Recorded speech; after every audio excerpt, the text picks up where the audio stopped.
urabizi muri rusange abagore turabakunda, turabubaha, nibo batubyara, ni bashiki bacu, ni abakobwa bacu, mbega ni abantu twubaha ndetse cyane. Ariko Bibiliya nanone hari ubwoko bw'abagore iburira abantu ikavuga ati bano bagore muzabagendere kure, cyangwa se bano bakobwa bameze gute murye mubirinda abantu bameze gutya. Ese abo ni bande? Iyo magambo tugiye kurebera hamwe turifashisha Bibiliya. Ubwo nawe wenda niba uri umukobwa cyangwa uri umugore ukiyumvaho ibyo bintu, uhita ureba ukuntu wabihindura kano kanya, kuko Bibiliya abantu bameze gutya ibita abakobwa ba Satani cyangwa abagore ba Satani. Abagore ba Satani cyangwa abakobwa ba Satani bameze gute? Ubundi bivugwa ko ngo hari ubwoko bubiri bw'abakobwa cyangwa se ubwoko bubiri bw'abagore kuri iyi si. Dukurikije amagambo Bibiliya yo ivuga, hari ba bakobwa cyangwa se abagore bazi Imana basenga, mbega mu yandi magambo. Ariko nanone dushobora nanone kwifashisha mu migani 31, mbere yuko dukomeza havuga ngo mu migani 31 ku gice cya 3 haravuga ngo ntugahe abagore intege zawe n'ubugingo bwawe, kuko ari cyo kigusha abami. Uri kubaha intege zanyu mugakabye. Nanone ngo muri Bibiliya hari abagore usanga koko ari abagore bazi Imana. Ubwoko bwa mbere batubwiraga muri Bibiliya, ubwoko bw'Imana bw'abagore, harimo nk'umugore bitaga Esther muri Bibiliya. Nuza kureba amakuru y'umugore bitaga Esther muri Bibiliya, uraza gusanga ari umugore w'Imana pe.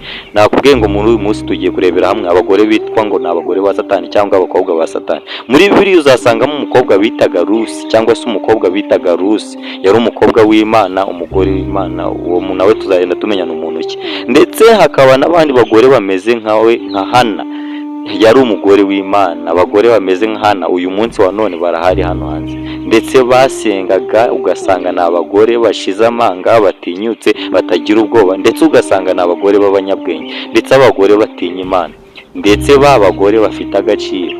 Abo bagore bameze gutyo, bameze nka Rusi, bameze nka Hana, ndetse bameze nka Esther. Bibiliya ivuga ngo abo bagore barengeje agaciro amabuye y'agaciro yo kwisi. Abo bagore barengeje y'amabuye y'amazahabu, y'amadiyama no masaro y'agaciro gambaye. Abagore bafite agaciro gambaye imbere y'Imana. Ubwo ni ba bagore basenga, biyubaha, batinya Imana. Abo bagore barusha ayo mabuye yose agaciro. Ako niko Bibiliya yita abagore b'Imana. Ariko nanone hakaba ubundi bwoko bwa kabiri ari by'uyu munsi tugiye kuganira, ba bagore bita ngo ntabwo ari abagore b'Imana, ndetse hano byitwa ngo ni nkaho ari abagore ba Satani cyangwa abakobwa ba Satani.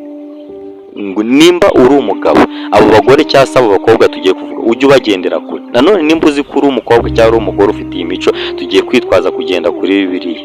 Ibyo bintu wareba ukuntu bihindura, none kugira ureke kwitwa umukobwa wa Satani. Ubundi nanone Bibiliya iratwereka ko hari ubwoko butatu. Ni ingero eshatu Bibiliya yifashishije z'abagore bavugwa muri Bibiliya, ariko bari abagore abagore batari Imana, batari aba Satani. Mbere yuko ibyo byinshi tubivuga, ariko reka mbanze mbabwire ngo Bibiliya ubundi yabanje iratuburira, iduha za gasopo ku byerekeranye n'ukuntu abagore bakorera Satani cyangwa se abakobwa ba Satani bashobora kuba bagusha abantu cyangwa se bashobora gushuka abantu. Bibiliya itubwira uriya mukobwa. Niyo mpamvu iyo usomye mu mugani 13 haranditse ngo wumve, Bibiliya ivuga ko abo bagore nk'uko byanditse ati umugore w'umupfapfa cyangwa se umugore udafite ubwenge w'ikigoryi ngo ni umugore ugira urusaku rwinshi cyane. Ikindi ngo ni wa muntu